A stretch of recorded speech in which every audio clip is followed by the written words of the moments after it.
Hey everyone, and welcome back to Geo News Radio. Today we're going deep on some really unusual exploration techniques. Yeah, things that might make you rethink how we do field work.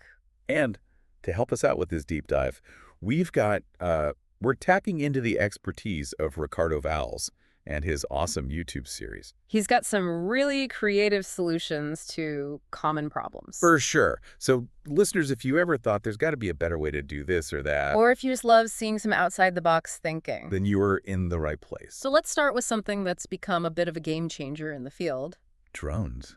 Drones. I know you're thinking they're not that unusual anymore. True, but we're looking at how Ricardo has found some really unique ways to use them. Especially those smaller, more affordable models like the DJI Mini. Yeah, remember when he first started out, he was so skeptical? Oh yeah, he thought they were just toys for hobbyists. Not something a serious geologist would use. But then he got his hands on the Mini and everything changed. Well, the portability for one. And let's not forget that price point, around $400. That's a game changer for a lot of geologists. Makes it so much more accessible. And he really emphasizes that in his videos. Because it really opens up possibilities, right? Sure, you don't need a huge budget for fancy equipment anymore. But it goes beyond just the cost. It's the practicality. Absolutely. He's got this story about using a drone to check out outcrops across a river. Yeah, instead of risking a dangerous trek. You just send the drone over first. So smart avoids a lot of wasted time and effort. It's like having an extra set of eyes up in the sky. And it goes beyond just visual reconnaissance, too. Okay, now you've got me intrigued. He's figured out how to combine drones with smartphone apps to create mobile geophysical mapping tools. Wait, hold on. I got to hear more about this. So there's this one video where he's using a Teslimeter app on his phone attached to the drone. You're kidding. Totally blew my mind when I first saw it. Okay, break down how this works for us. So a Teslimeter measures magnetic fields, right?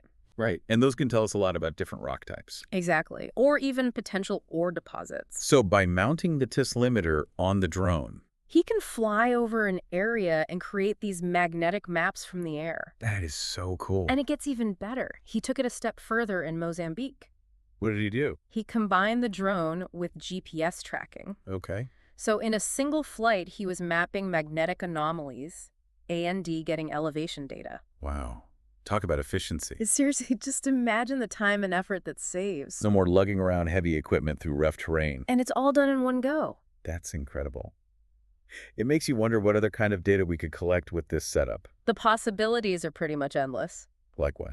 Well, we could potentially integrate spectral imaging to analyze rock composition from above. Directly from the drone. Yeah, or use LiDAR to create detailed 3D models of the terrain. It's like a whole new era of exploration is opening up. And it's all thanks to some clever thinking and these relatively affordable tools. It's like he's hacking exploration, finding these workarounds that are efficient and effective. And affordable, which is huge. Absolutely. Okay, so we've talked about drones. What's next? Let's move on to another unusual technique. Something that's crucial, but can be a real pain in the field. You talking about heavy mineral concentrates? Bingo. Those things are so valuable. They can reveal those hidden anomalies, the subtle hints of valuable deposits. But the traditional method for collecting them, panning, Oh man, don't even get me started. it's just so time-consuming. Even the most experienced geologists can only process so much material in a day. And when you're out in the field, time is precious. It can be a real bottleneck in your workflow. So Ricardo, being Ricardo, he wasn't content with the status quo. He had to find a better way. And what he came up with is, well, let's just say, it's not what you'd find in a geology textbook. It's definitely creative. I remember when I first heard about it, I was like, he did what? It's pretty ingenious, actually. Okay, spill the beans. What's the secret weapon? A condom, I'm not sure I'm following. Yeah, you heard that right. Okay, now I'm really curious. How does a condom help you separate minerals? You'd be surprised how simple and effective it is. Okay, I'm all ears. So you take the condom, fill it with water, Uh-huh. then add your sample and give it a good shake. Okay, and then, The heavy minerals being denser, they'll settle to the bottom. right, while the lighter stuff stays suspended. Exactly. Then you carefully pour off that top layer. And you're left with a concentrated sample of heavy minerals. Boom, problem solved. It's like a DIY portable centrifuge. Basically. I can definitely see how that would be a game changer in the field. Especially if you're working in remote areas with limited resources. No fancy equipment needed, just a little ingenuity. Exactly. But I'm guessing there are some tricks to the trade. Oh, for sure. Ricardo emphasizes using a condom without any oil or lubricant. Right. Wouldn't want to contaminate the samples? And even with this technique, you're not going to get a perfectly pure sample. Makes sense, so it's more of a first-pass filter. Yeah, it helps you narrow down the most promising material quickly. And then back at the lab, you can do more detailed analysis. Exactly. So what kind of tools does he use for that next level of analysis? He keeps things pretty simple, actually. Real? Yeah, he's all about using basic tools in creative ways. I like that.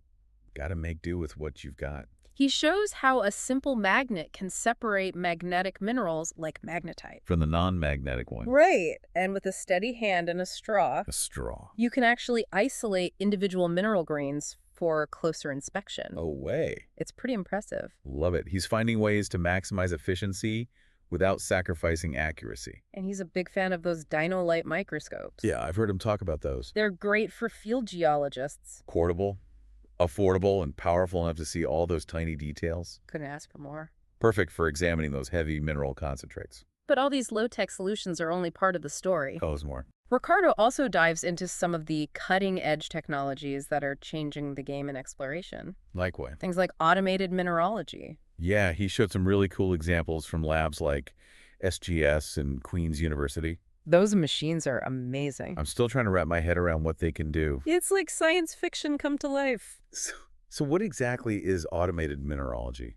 Well, it uses these sophisticated techniques to identify, quantify, and map the distribution of minerals in a sample. All automatically. Exactly, and with incredible precision. So we're talking about pinpointing the exact location and concentration of specific minerals. Within a rock, something that would have taken forever using traditional methods. That is a game changer for exploration. For sure, imagine being able to map the distribution of pyrite and chalcopyrite in a drill core. Or seeing how heavy mineral sands vary across a deposit. That kind of information is invaluable for making informed decisions about where to focus your efforts. It's like having X-ray vision for rocks, but even better. And speaking of drilling, Ricardo saved his most unusual drilling technique for last. Okay, lay it on me. RC drilling under the water table.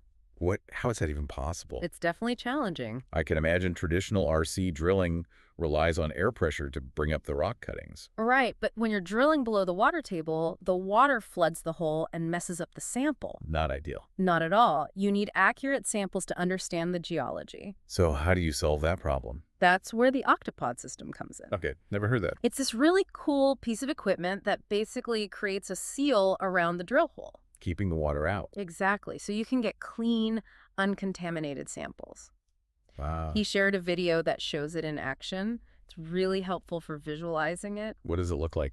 Picture an inflatable bladder that expands once it's submerged. Okay, I'm starting to get it. It basically isolates the drill hole from the surrounding water. So it's like building a temporary underwater cofferdam just around the drill hole. That's a great way to put it. Amazing what they can come up with. It's another great example of geologists finding ways to adapt and innovate. Pushing the boundaries of what's possible. Always looking for a better way. It's inspiring to see how these creative solutions are helping us learn more about our planet. Whether it's something simple like a condom or a high-tech system like the octopod, It makes you wonder what's next for exploration. what other innovations are out there waiting to be discovered? And what role will we each play in shaping the future of this field?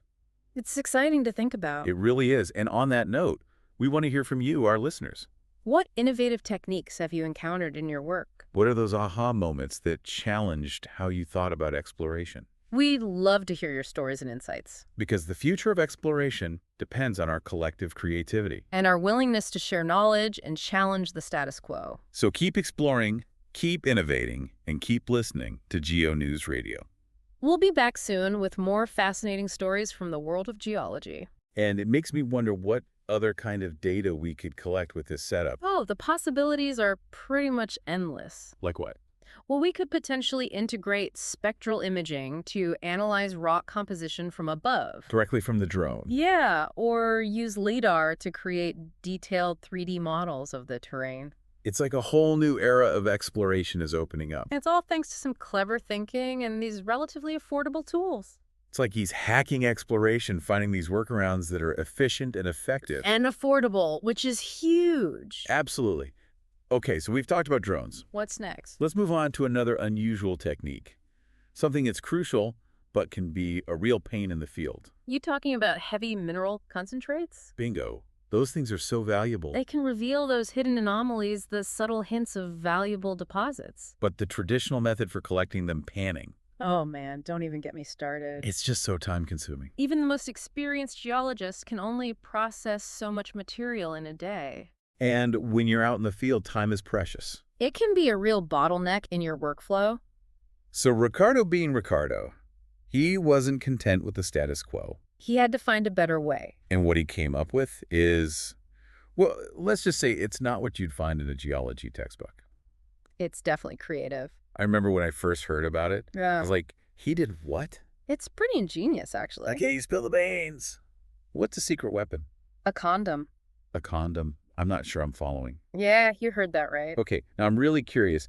How does a condom help you separate minerals? You'd be surprised how simple and effective it is. Okay, I'm all ears.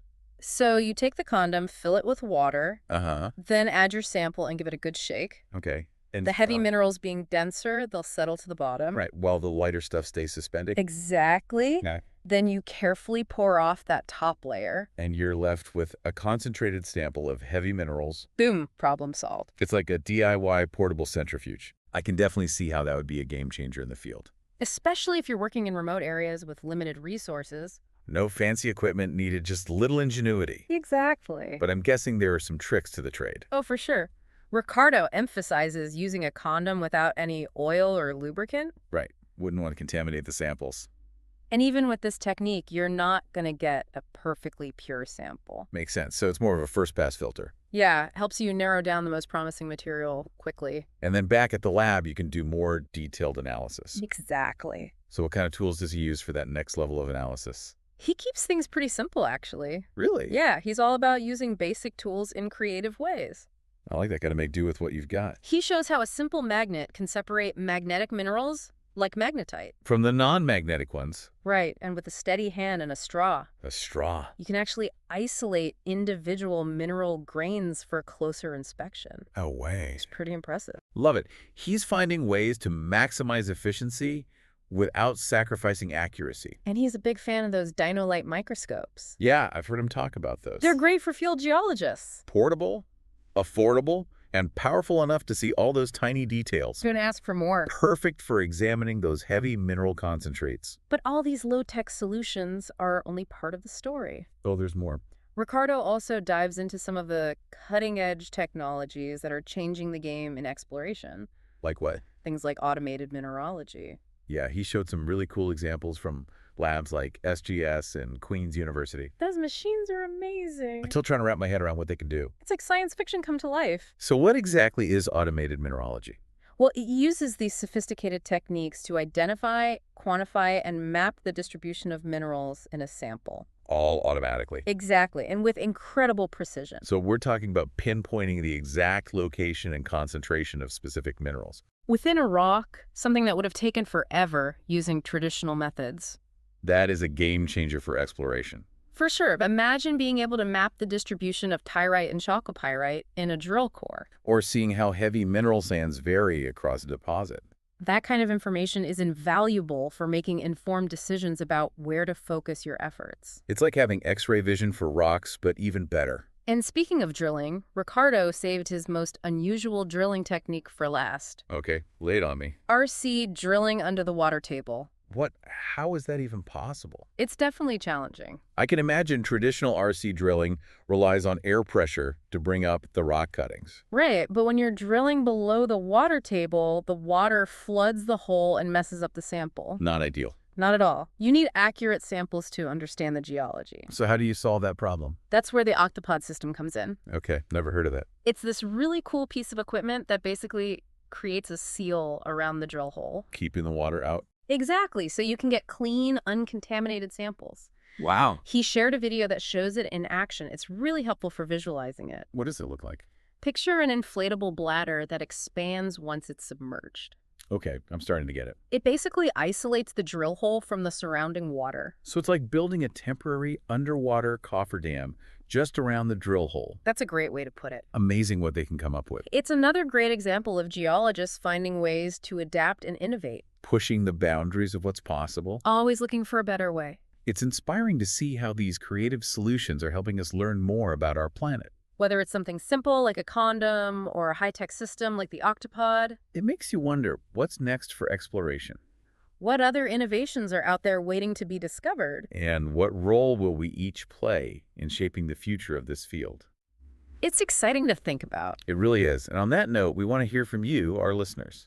What innovative techniques have you encountered in your work? What are those aha moments that challenged how you thought about exploration? We'd love to hear your stories and insights, Because the future of exploration depends on our collective creativity. and our willingness to share knowledge and challenge the status quo. So keep exploring, keep innovating, and keep listening to GeoNews Radio on Spotify, Produced by PGeo, Ricardo Valls, president of Valls Geo Consultant. a podcast for geologists and earth enthusiasts everywhere. And if you enjoyed this deep dive, Don't forget to subscribe and recommend it to your friends. until next time, happy exploring.